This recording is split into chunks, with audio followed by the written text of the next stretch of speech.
As the early years of Islam unfolded, the leaders of Quraish realized that their attempts to suppress the message of Islam through persecution were failing. The conversion of powerful figures like Hamza bin Abdul Muttalib and Umar bin al-Khattab, may Allah be pleased with them, had bolstered the morale of the Muslim community and weakened the resolve of their oppressors. Faced with this new reality, the Quraysh sought a different approach, hoping to negotiate with the Prophet Muhammad, peace be upon him, and persuade him to abandon his mission. The temptation. In the sacred enclosure of the Kaaba, the leaders of Quraysh gathered to discuss their next move. They concluded that perhaps the Prophet Muhammad, peace be upon him, was motivated by worldly desires, wealth, power, or fame. If they could offer him these things, maybe they could silence him and stop the spread of his message. They chose Utbah bin Rabi'a, one of their respected chiefs, to approach the Prophet, peace be upon him, with their proposal. Utbah, confident in his mission, went to the Prophet, peace be upon him, and addressed him with a mix of persuasion and veiled threats. He said, "O Muhammad, we have seen no other man in Arabia who has brought such calamity to his people as you have. You have insulted our gods, criticized our forefathers, divided our community, and estranged us from each other. If it is wealth you seek, we will gather for you riches greater than any man of Quraysh has ever possessed. If you desire honor, we will make you our leader.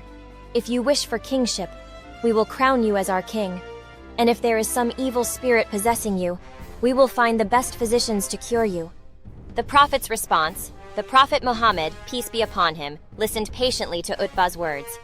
When Utbah had finished, the Prophet, peace be upon him, asked, "Have you said all that you have to say?" When Utbah confirmed, the Prophet, peace be upon him, began to recite the words of Allah. "In the name of Allah, the most beneficent, the most merciful. Ha-Mim." These letters are one of the miracles of the Quran, and none but Allah alone knows their meanings. A revelation from Allah, the most beneficent, the most merciful. A book whereof the verses are explained in detail. A Quran in Arabic for people who know.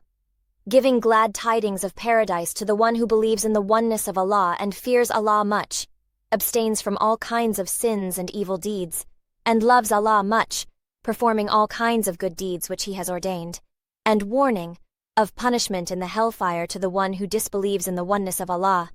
But most of them turn away, so they listen not. 41:1-4. As the Prophet, peace be upon him, recited, Utbah sat in silence, listening intently.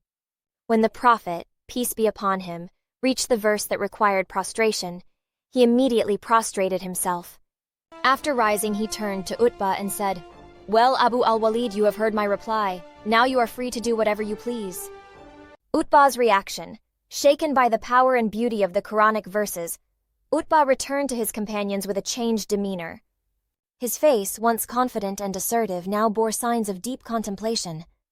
When the leaders of Quraysh saw him, they immediately sensed that something was different. They asked him what had happened. "I have never heard words like those recited by Muhammad," Utbah said. "They are neither poetry nor magic, nor do they come from a soothsayer. O people of Quraysh, heed my advice and leave this man alone. Let him continue his mission. If the other Arabs defeat him, then you are rid of him without lifting a finger. But if he prevails, then his victory will be your victory, and you will share in his power." But the words of Utbah fell on deaf ears. The leaders of Quraysh, unwilling to accept the truth of the Prophet's message, dismissed Utbah's counsel. They mocked him, accusing him of being bewitched by the Prophet's words.